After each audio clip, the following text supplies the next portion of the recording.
Please put your hands together and help me give a warm welcome for our host, Phil Pallen.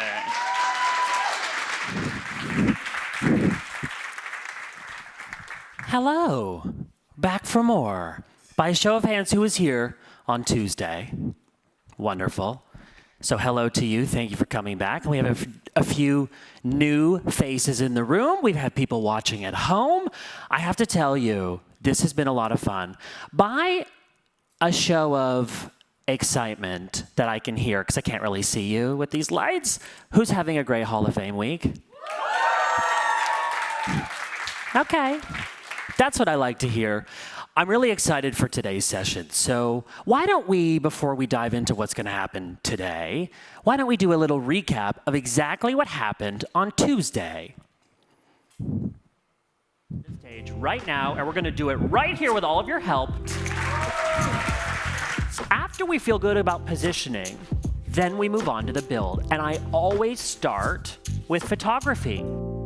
We saw it in a blink in the time lapse. You turn the lights off, and it captured the most magical moment. This picture completely inspired me for the visual brand. I'm gonna show you 2 logo concepts, and you get to vote on which one you like best. Whatever concept gets the most votes wins.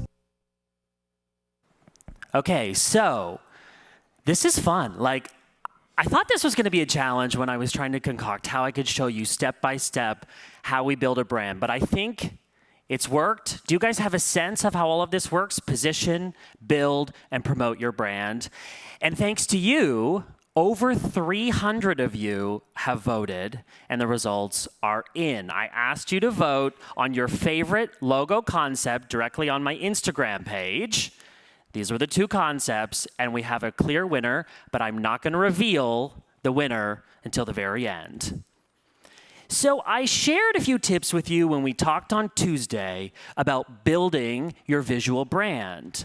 Today, I want to talk about 3 more tips to add to your toolkit as it relates to promoting yourself. Now, all too often, we get a little too excited about promoting a house that isn't fully built yet, right? Sticking a for sale sign out front of a house that doesn't yet have a roof. And so much of my work as a brand strategist is focused on how do we position the house, where are we going to put it so we can maximize our investment and happiness. 2, how do we build something to show for it? Sometimes we're building a brand or a house from scratch.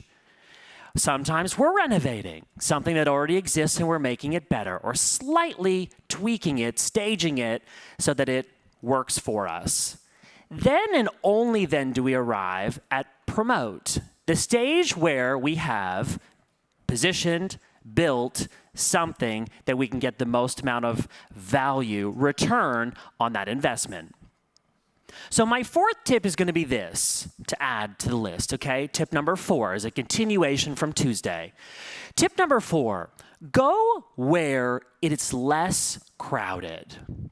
Now, I want to do an experiment in the room, and for people watching at home, you won't be able to see the room, so I'll tell you what's happening. By a show of hands, how many of you are active on Instagram, posting photos to your feed?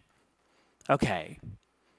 So, for those of you at home who can't see the room, basically every hand in the room is up. I want you to keep your hand up if you post at least 3 stories every single week. So these are stories to your Instagram. Okay, so a few hands went down, but still about 50 to 60% of the hands are up. Final question, and you're going to keep your hand up if you go live on Instagram at least once a week. Okay, so there are not that many hands up in the room. Social media can be very overwhelming. It's particularly overwhelming when there's a lot of noise in the space that you are trying to get attention. So I liken social media to a room. If you walk into a room like YouTube where a lot of people are talking, I'm not telling you not necessarily to create content on that platform, but I am telling you that when you're in a room that has a lot of noise, it decreases the likelihood that you are going to get noticed. So that experiment hopefully proved where there's opportunity to be heard. Very few people take advantage of going live on Instagram. I'll talk in a little bit about LinkedIn, which is a platform that traditionally is not that sexy, but actually, I believe, in looking at trends moving forward, that it's going to be hugely important, particularly with video. I want to tell a little story about a friend and a client of mine named Mona, Dr. Mona Vand. When we met, she was a pharmacist. Obviously, she's still a pharmacist, but she is a full-time, I say the word influencer, but I think we've retired that word, and now it's creator. Okay, get the lingo right. So Mona is a creator, and she works as a host. She reviews products and does all kinds of events, and she works really, really hard. She's particularly good on video. And while she was tempted to start a YouTube channel from scratch, she realized actually, her main platform was Instagram, and it made sense to invest time and effort into going live on Instagram because it's a less crowded room.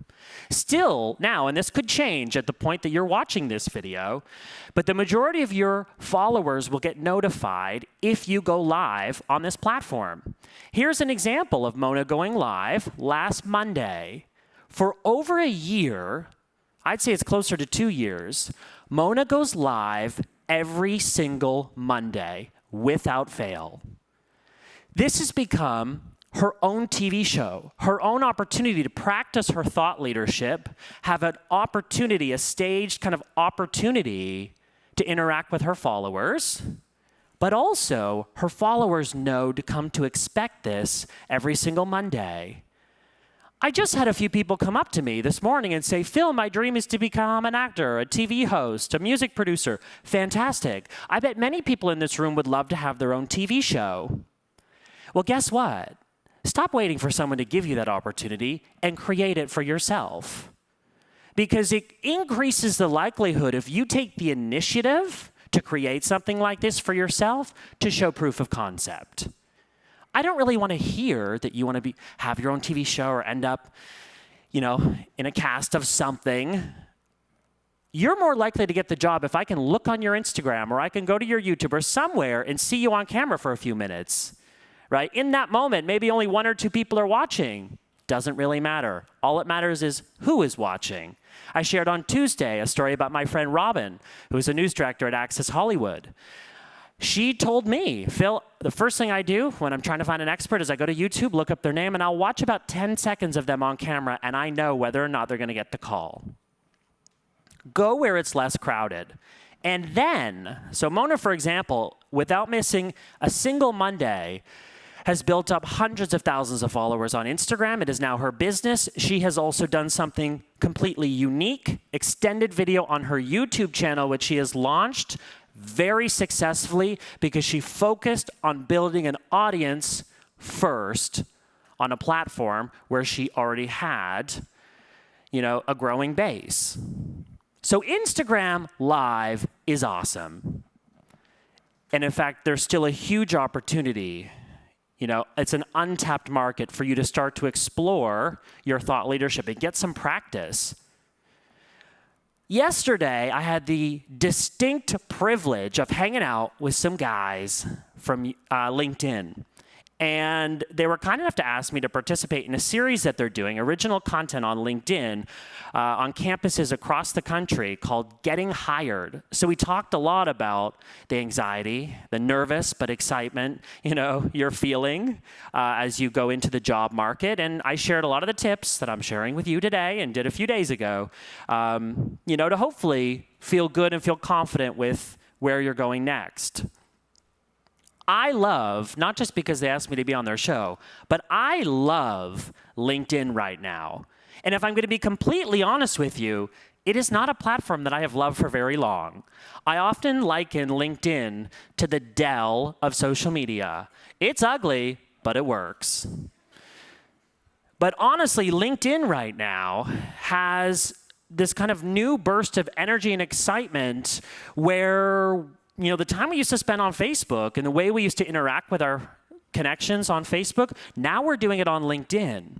In particular, video content is still something a lot of people aren't doing on LinkedIn. Be honest and put up your hand if you actually have done it. Who has posted a video on LinkedIn here? Again, not many people, because we don't really think to do it. But I'm telling you, and I've started myself to experiment with this, video on LinkedIn lives far longer than video on any other social media platform right now. When you post it, you'll still get comments and likes up to like a month later. So this is one platform or one use of this particular platform that I'm particularly excited about right now. So go where it's less crowded. Tip number 5, sub-brand.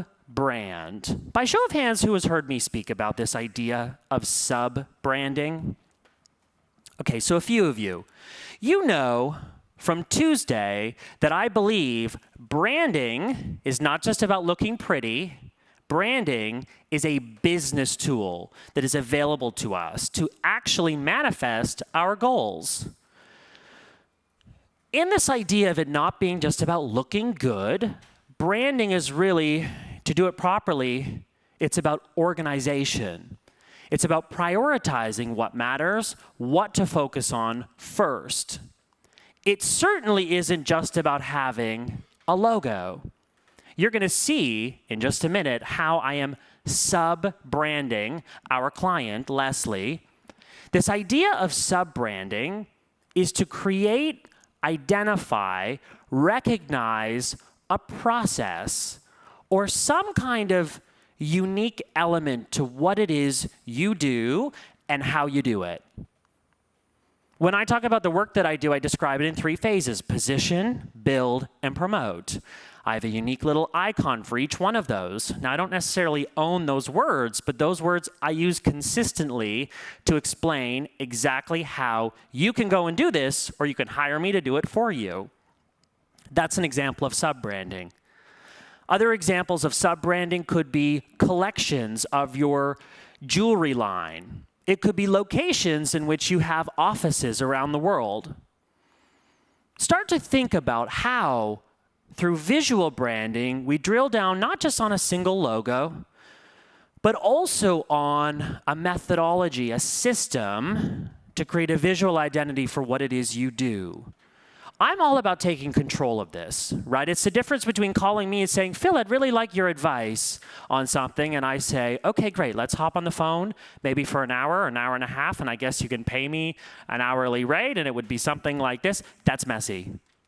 But when you contact me and you want to work or you want to hire me, I say, fantastic. Every single client that I work with starts with a brand audit. In 90 minutes, I'll do a full audit of exactly what your goals are and what you're trying to accomplish.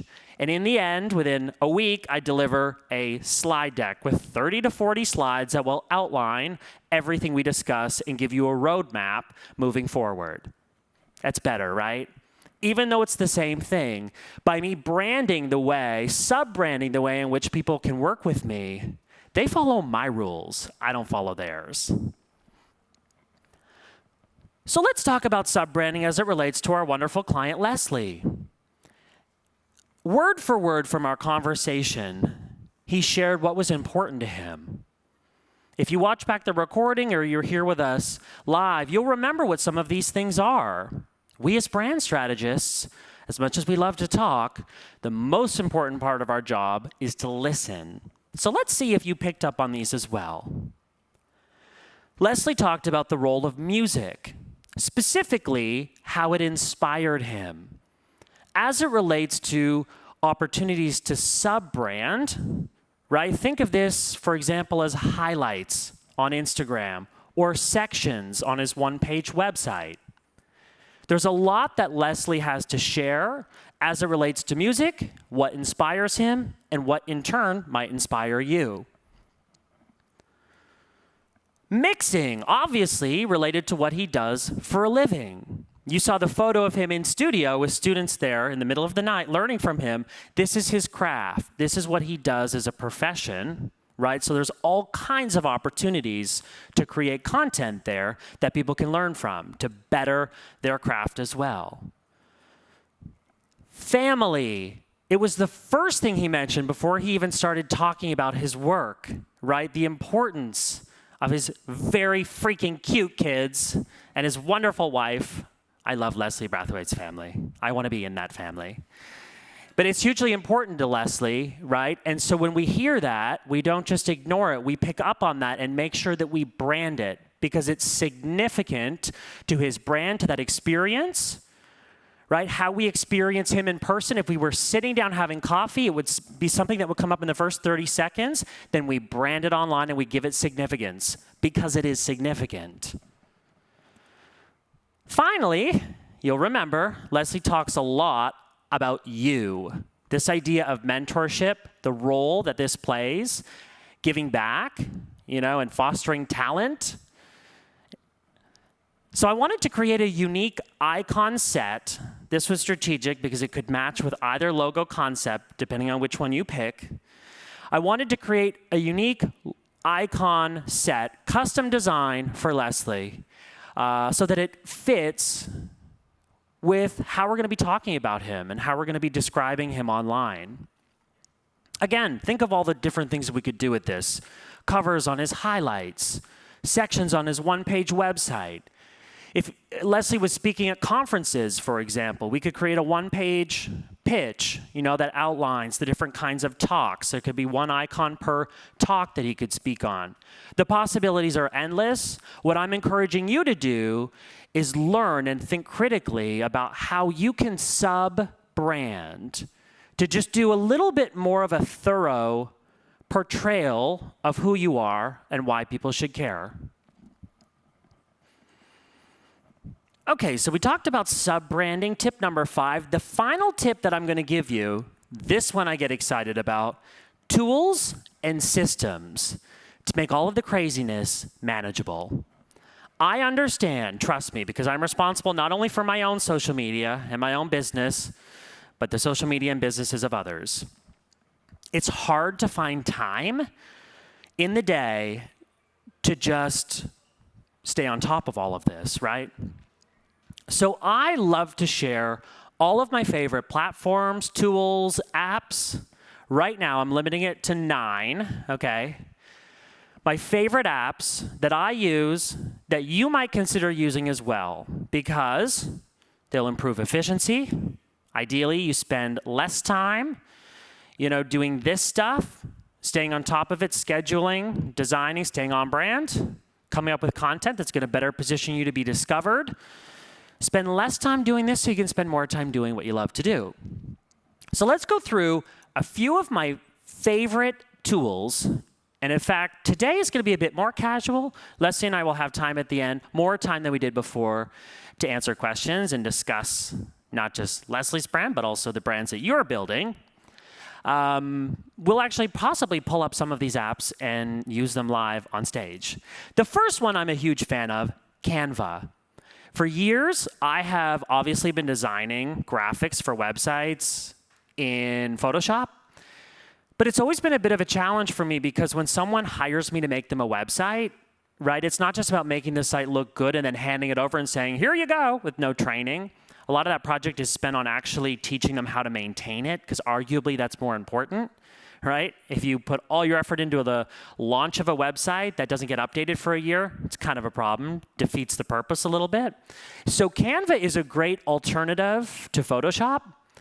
It has come a long way in terms of how you can use it. And more importantly, you guys are probably all smart. You know how to use Photoshop, but your clients might not. And this is a great way to get them set up with templates so that they can maintain them moving forward.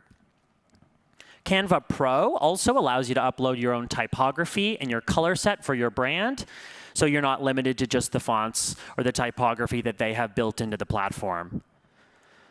The second one that I love is called Preview. Now, you guys are young, you're savvy, I get it. You're probably planning your Instagram feeds ahead of time. Your Instagram feed, that's a whole topic for another day, but your Instagram feed really nowadays should be pretty curated. It should look pretty good, right? If we're going to impress someone who lands on us and hopefully motivate them to follow us, there needs to be some kind of thoughtfulness, consistency in what we show. Preview is my favorite app to plan your Instagram feed ahead of time. At any given moment, and I'm not always this organized, but at any given moment, I'm typically 8 weeks ahead of time on my content for Instagram. So I am planning my Instagram feed probably now, I think, into August.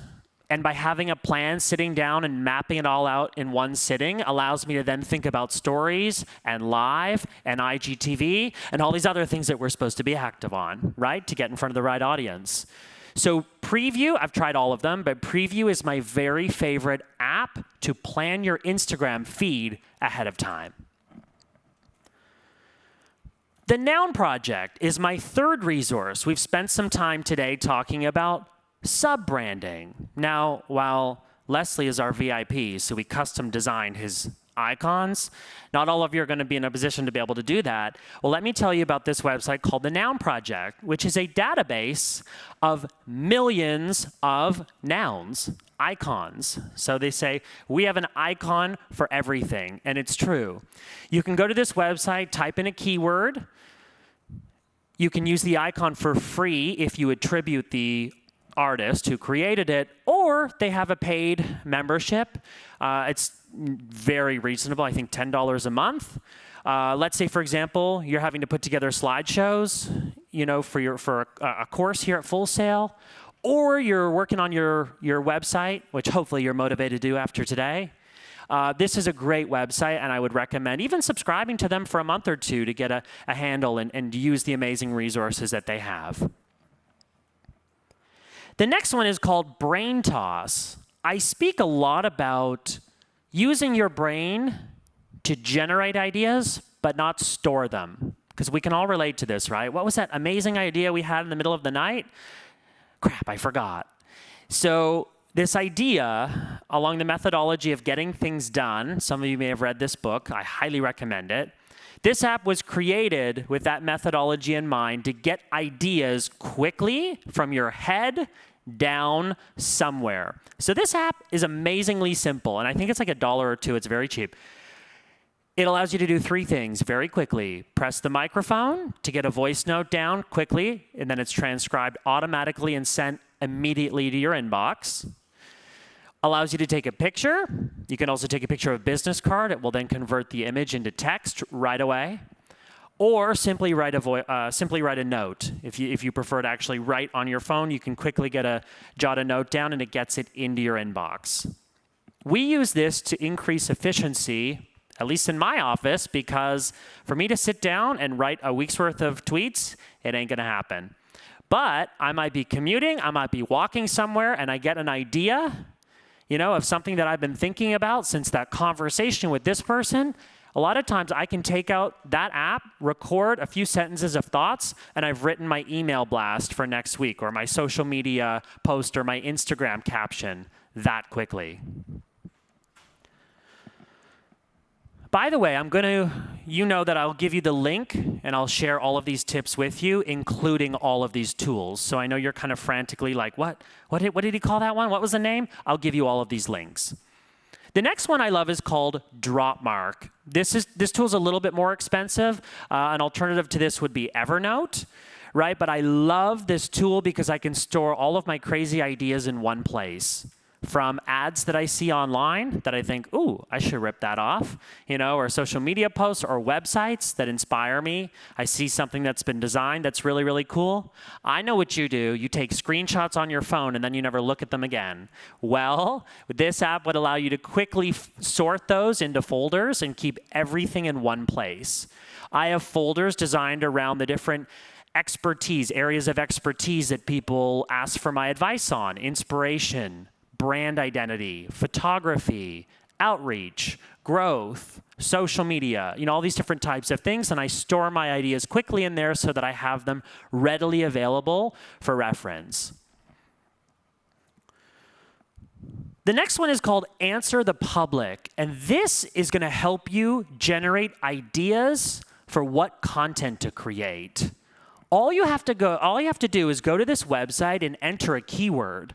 On the screen, I know it's small, but I'm showing you what happens when I entered the word branding. Literally hundreds of results, questions, prepositions, comparisons. They give you hundreds of ideas, keywords, phrases of content, ideas for you to create. Use this for videos, emails, not necessarily for you, but many of you who are stressed about creating a job or finding a job, do what I do and create your own job. Many of you are young, you're savvy, you use social media, you've grown up with it.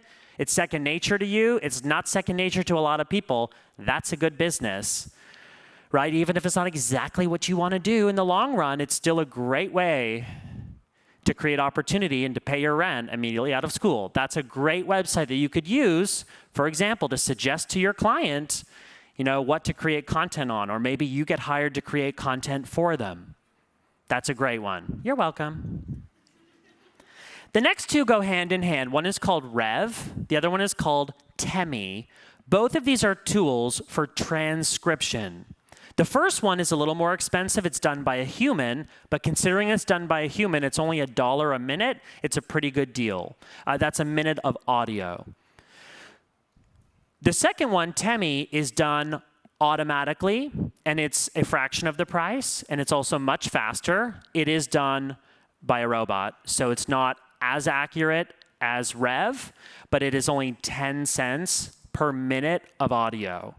So let me tell you something. The minute that this live stream is done, and I want to go back and write 2 weeks worth of tweets from this exact talk, I will upload it to Temi and pay only a few dollars to basically give all kinds of content to someone to write my tweets for me. Sounds like a great tool for a business. So these are two resources. Let's say, for example, you're writing a book or you're helping a client write a book. Writing a book is very easy. People make it much harder than it needs to be. To write a book, all you need to do is write down 100 questions that people ask you or ask your client, and every single day, answer that question. You don't even have to type it. You could take out your app and record your voice answering that question. You would not believe after 100 or 150 questions answered, you've literally written your book. It's just that simple. Take out the question, join the paragraphs, add a sentence at the beginning and the end, and you've literally written a book. I know it because I've done it. Shut up and tweet. I have a book. I wrote it in 2014 in 2 months before the California Women's Conference, and that's how I did it. So these are two great tools for repurposing content, right? Or taking, for example, audio and getting it down, transcribe. Probably not the best use of your time, so use technology. The last resource is me. I say this jokingly, but I'm actually kind of serious because what I would really like to do is continue keeping in touch with you. This is truly my favorite week of the year because I get to sit and hang out with you in 3B. I get to catch up with you as I'm walking from one building to the other. You guys are like, "Do you have a few minutes?" I'm like, "Yes, come walk." All right? I get to have access to you, and you get to have access to me. That's really unprecedented. We never get this any time of the year.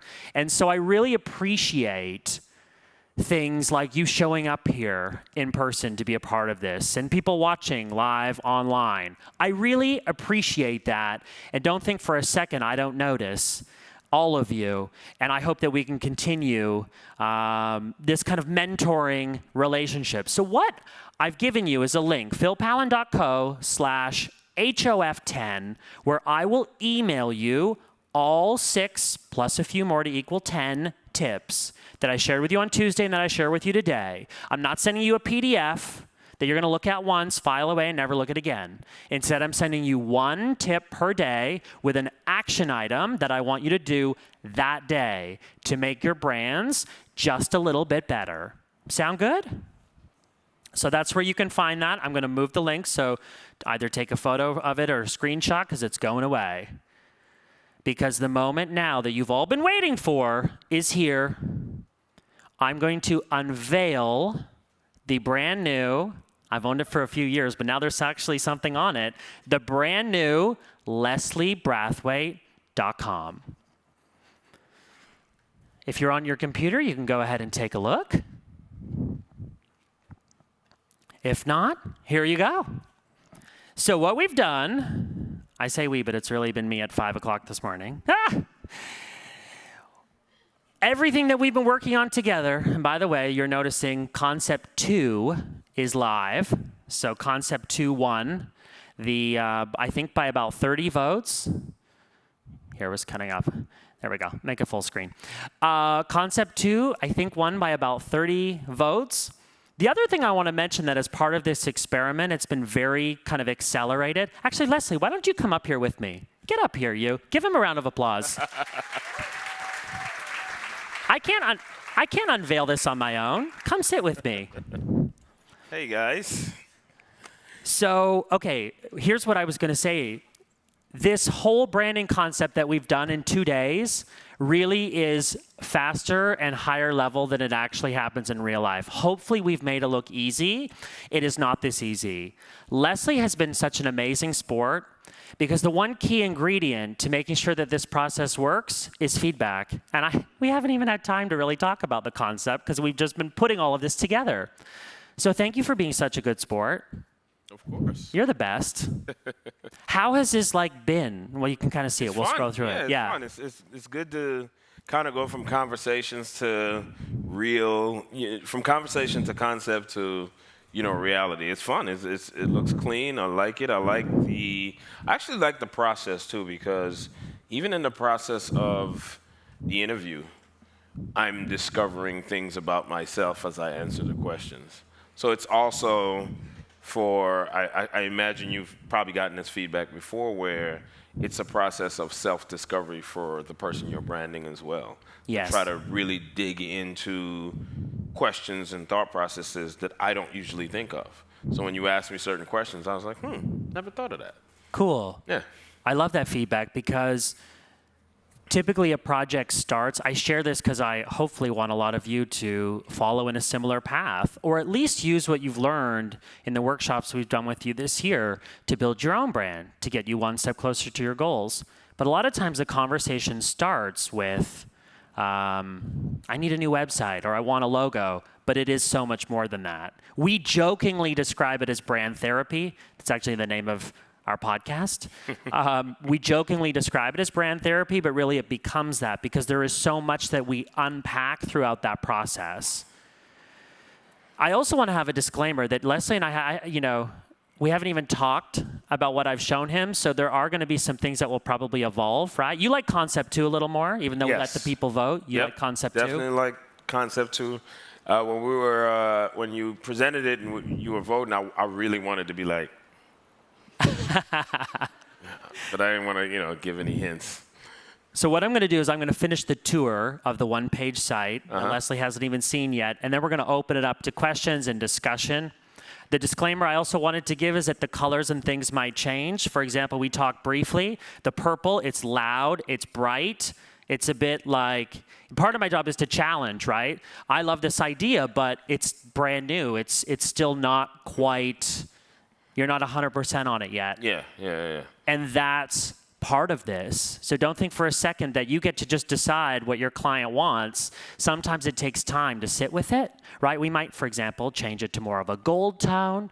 It's really kind of an exploration of what feels right. And it's also, if you're working in a similar job to me, it's your job to challenge. You can't be a yes man or a yes woman. Your job is to challenge and to help that person identify opportunities, but also satisfy the client. So it's a really kind of an exciting, sometimes challenging balance.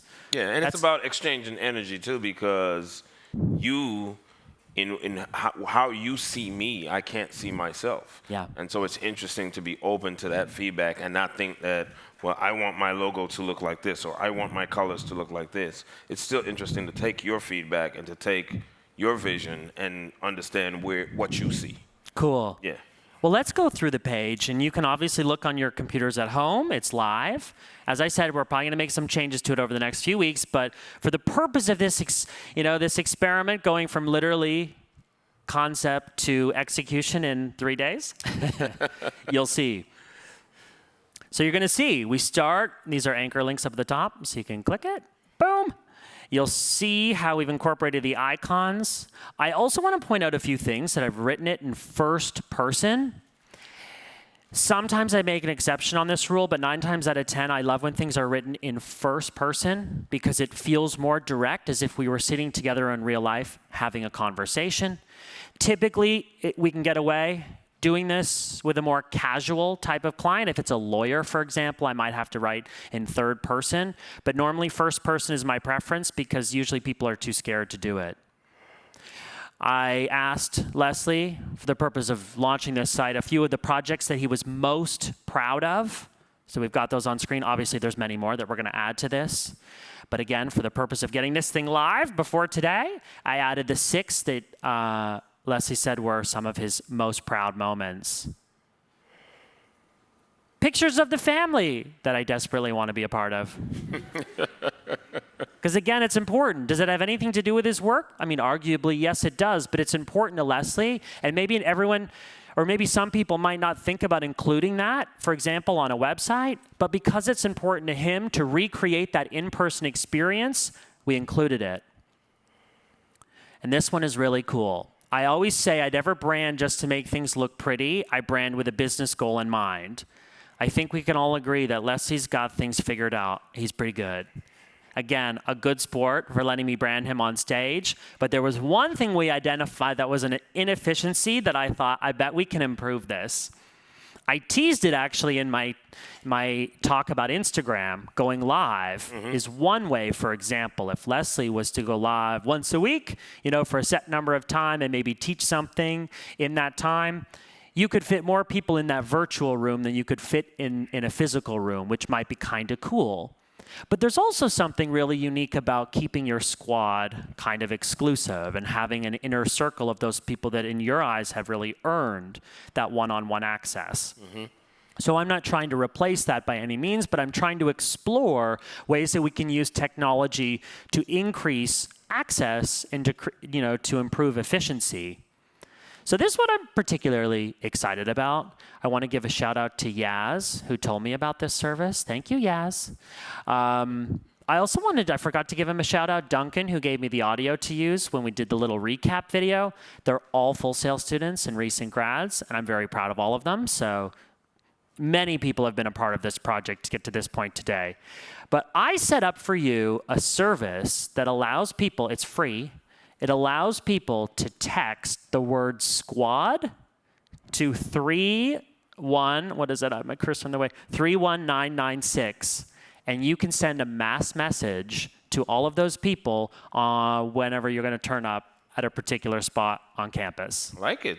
No more direct DMs. I mean, they're still going to be there. Right. But this was one idea I had because we talked. Actually, I thought, well, maybe email marketing, but your people don't use email. No, they're probably on their phones. I like that. Cool. Yeah. So there you go. Now you can sign up. Text the words. I feel like Ryan Seacrest on American Idol. Text the word squad to 31 blah blah blah. Yeah. So that's cool. That's set up. That's live. And there you go. Nice. Thank you again for letting me. I like it. For being my guinea pig as part of this experiment. If you guys with the microphones want to rove around, get your questions ready. We've still got time to answer a few of those. Please give Leslie a round of applause for being such a good sport.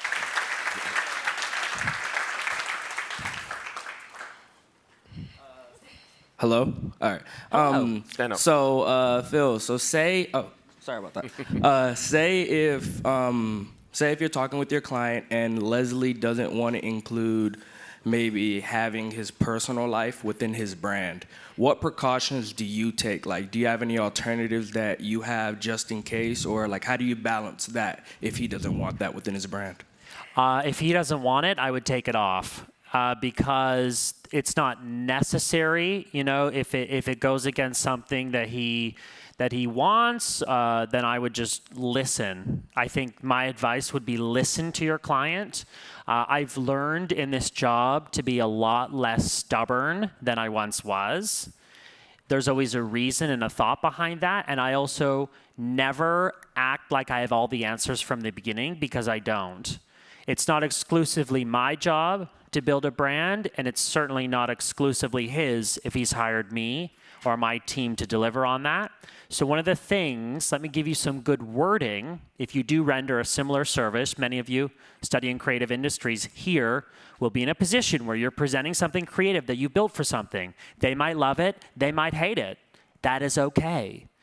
The most important thing is that you go into that with a collaborative approach. Use that word, please. This is a collaborative approach. Another thing to say, if you're, for example, presenting a website to a client for the first time, normally what I will say word for word is, we never aim to get it perfect from the start. We need your input to refine this and perfect it so it's something that we both love. And that kind of de-arms the client, you know. Not everyone is as chill as Leslie. Some people, as part of this process, because it is self-discovery, people are often anxious, they're nervous, particularly photos of themselves. I deal with this all the time. To talk people off the ledge, I'm like, the photo's okay, your photos look great, you know? So there's just a lot as part of that. And so, yeah, so those are some words that you can incorporate in the language that you use that I have learned just from doing it over the years.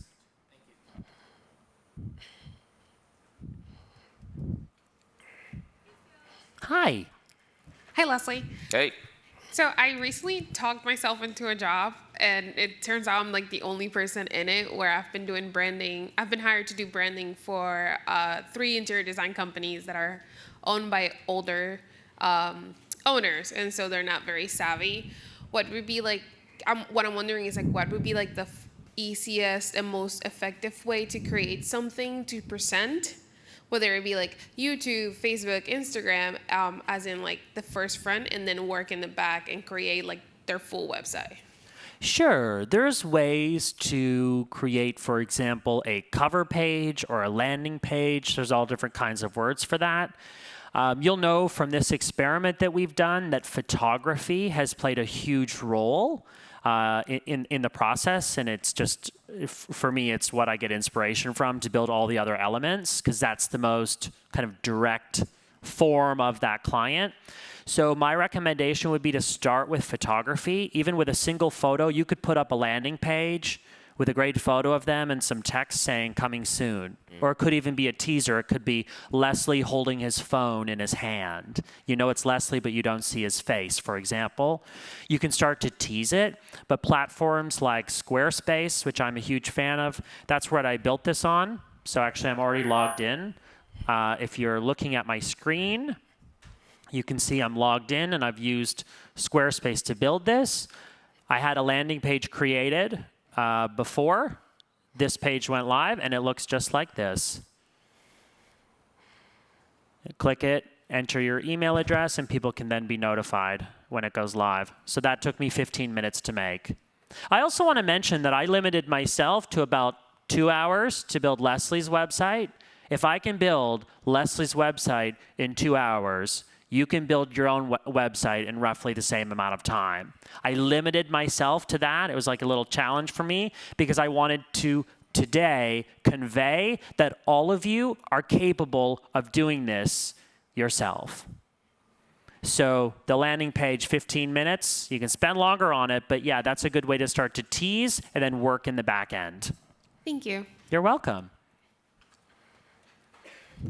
Phil. Hey. Hi, Leslie. I'm Drew, media communications student. I'm wondering if you have any advice for creating a brand for yourself. I've noticed from my, my personal experience and friends' experiences that it seems that creating a brand for other people is a little easier sometimes, but when it comes to creating a brand for especially myself, it seems like a very daunting task. Do you have any advice for that? I do. I love that it's a daunting task for yourself, because that's why I have a job. That's why I get hired. So grateful for that.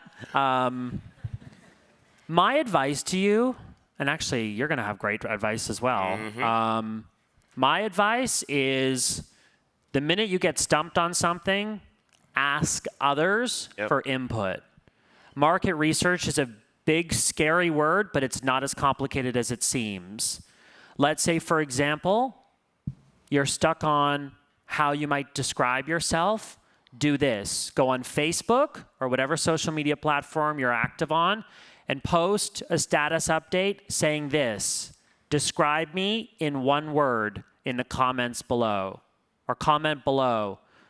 Describe me in one word. That post will get a lot of engagement, and also it will give you insight into others' perspective on you. When certain words start to pop up more than once, that's an indication that is, a distinct characteristic that you might consider describing. You'll get words that you didn't even think of because you're too close to the subject matter, which is you, right? So the minute you get stumped or overwhelmed on how to build your own brand, ask for help, ask others around you, and do some basic market research. I am very quick to give other people advice because that's my job, and I can brand anything that walks on this earth. But the hardest thing for me to brand is myself. And so I'm the first one to say, to ask for help when it comes to that. So. And I would also add to that, always steer towards authenticity. Phil touched on it in our last session. Your Instagram feed or your social media presence should reflect your life. And authenticity, even in artistry, even if you're an artist or portraying some type of artist or persona that's outside of your personal persona, it still has to be authentic. Authenticity is always at the heart of what touches people individually and what eventually speaks to the masses. So authenticity is a huge thing. So always, try to make sure that you're walking in your own authenticity as you create your own brand. But I think those two things, making sure that you seek outside opinions, making sure that you understand how people view you. Because one thing you learn moving through life is the way we view ourselves is usually not the way other people view us. And so I always use the analogy, like you can look at yourself in the mirror, you can hold a mirror up to another mirror and look at yourself and look at the back of your head, but you'll never be able to see the back of your head the way I see it, because it's still a reflection, it's still reversed. There's certain perspectives that you could never have of yourself. And so always, take feedback from other people and be authentic. How are we doing? Any more questions? Probably have time for a few more. Yeah. Hi, I was wondering what your creative process is as far as branding and finding innovative ways in branding and using technology in order to capitalize on that branding, especially if you're not too experienced with capitalizing with technology. Yeah, okay, a few ideas. I have a very clear process that I've used to brand Leslie, that I used to brand others, that I've refined over the years. Positioning, so get clear on what that person's goals are before you start to do anything. Then you build something to show for it. Photography I start with because it inspires the brand identity, and the website is where all of the elements start to come together. The words we use to describe you, who you are, why people should care, the photos, the visuals that show us instead of tell us, calls to action as it relates to goals or efficiencies around whatever it is we're trying to accomplish. Then promotion, I'd say, is where, you start to look at technology and how, for me, technology is useful when it makes things more efficient, but it's not always useful. Sometimes it's an absolutely amazing distraction from what's really important. So I share a few of the tools in this presentation that I think might potentially help you, be more efficient, spend more time doing whatever it is you're a genius at, or whatever it is, you get enjoyment out of, or whatever's going to help you move the needle forward. But one thing that I would say with technology is that it can sometimes be like that shiny new toy and take a lot more time than it should have. So I would say, the apps that I've shared are the ones that I recommend using now, but don't, just because something is new and fancy and you haven't used it yet and they have a good website and good photos, doesn't necessarily mean you need it. All right, we have a question from our online live stream. Great. Rebecca, who is halfway through her game art degree program, wanted to know how to start building her brand. She has a pen name as an artist, and she's wondering, is that something that she should be incorporating in her brand or focusing more on using her government name? Sure. I get this question a lot, and my advice is always this: consolidate when possible. It's not always possible. If you own a skydiving company and a life insurance company, that might be a conflict of interest. That might not be able to, or maybe you can combine those. I don't know. So the more profiles and brands you're building, you can just multiply the work that you have on your plate to do those things well. So I often tell people to consolidate when possible. Consider branding whatever it is that people are typing into Google to find you. I'm not saying you can't use a pen name or you can't use a nickname or a YouTube handle that's completely unique, but it's harder to start something like that from scratch. Sometimes it's advantageous if, for example, you have a name that's very generic. In that case, you might want to brand as something unique, but I guess my answer is there's no blanket answer. It's going to depend case by case, but try and make your life easy by not juggling 10 brands or versions of yourself. Do you have any thoughts on this? No. No, what he said, basically. A lot of times, like personal, a lot of times people are like on the fence between a company name or a personal brand. Sometimes it makes sense to brand as a company. People know your company, but they also know you. So you give a presence to both, depending on what the execution is of the branding, right? So even if it's a company name, we're always looking for ways to humanize that experience. Mm-hmm. If people look for you, then think about the presence that your personal brand has in humanizing that face. A quick example would be Richard Branson and Virgin. That's an example that we all know. But now, since you're all savvy brand strategists, you'll start to notice how companies are humanizing their brands because it makes us connect to it even more. Mm-hmm. What he said. Any other questions? We're good. We can wrap it up. Thank you guys so much for being a part of this over the last few days. I hope you have the most amazing rest of your Hall of Fame 10. Give yourselves a round of applause.